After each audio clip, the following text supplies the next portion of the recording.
Example 3, we are using identities and triangles to solve these problems. Reminder, here are your steps. We're going to draw a triangle, label the sides with words and numbers, find the third side with the Pythagorean theorem. If we're on the coordinate plane, we have to pay attention to plus or minus signs. And then the new thing here is we have to write out our identities and replace them with their SOHCAHTOA fractions. Here are the identities we're going to use. This is your first example with a sum or difference identity. Given tan theta equals 1/2 and tan beta equals 3, find sine of theta plus beta and cosine of theta plus beta. So we're going to start the same way. We have two different triangles to draw this time because we have a theta triangle and we have a beta triangle. There are two different angles, so that means we have two different triangles. Across, you can put theta or beta in whichever corner you want to for each of their respective triangles. I like to put them in the bottom out of habit. So if I put it in the bottom, my opposite side is the vertical side, my adjacent side is the bottom, and the hypotenuse is across from your corner.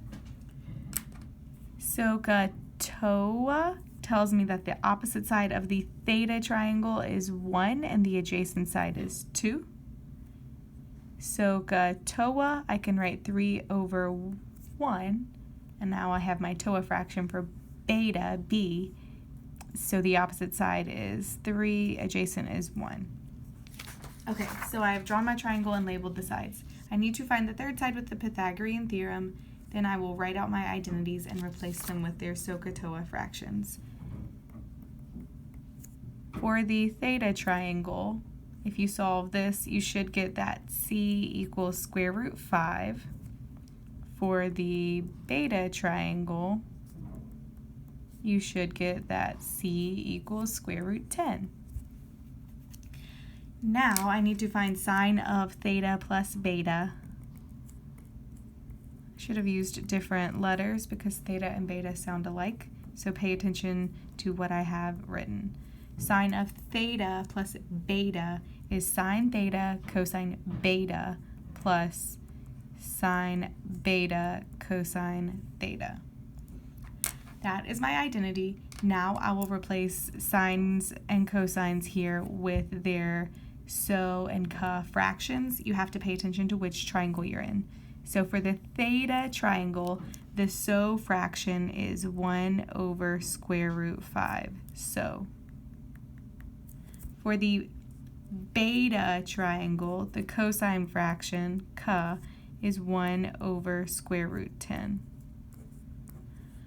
For the beta triangle, SO fraction is 3 over square root 10, and for theta, the cosine fraction is 2 over square root 5. All right, let's simplify that. So multiply your fractions together, which means multiply straight across the top and multiply across the bottom. They're both under a square root, so I can multiply them together. Same thing here, multiply across the top and multiply across the bottom. They're both under a square root, so multiply them together under the square root. And then before I rationalize or simplify or do any of that, I'm going to go on and add these two together since they have a common denominator. So 1 plus 6 is 7 over square root 50.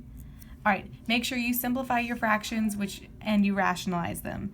So first I'm going to simplify square root 50. 50 is 2 times 25, so that means I have a pair of 5s that I can bring out and a 2 that stays underneath. Rationalize the denominator in this class, so bring your square root to the top and drop the symbol in the bottom. So that means our answer for sine theta plus beta is 7 square root 2 over 10. We can do the same thing or similar idea to find our cosine value. For cosine of theta plus beta, that's cosine theta cosine beta minus sine theta sine beta. All right, replace your cosines and sines with their SOHCAHTOA fractions. Pay attention to what triangle you're in. Theta, cosine for theta is 2 square root 5. Cosine for beta is 1 square root 10. Sine for theta is 1 square root 5. Sine for beta is 3 square root 10. Now it's all algebra simplifying. So multiply your fractions together. So multiply across the top, multiply across the bottom, multiply across the top, multiply across the bottom. They have the same denominator, so I can add them together. 2 minus 3 is negative 1. Simplify your square root.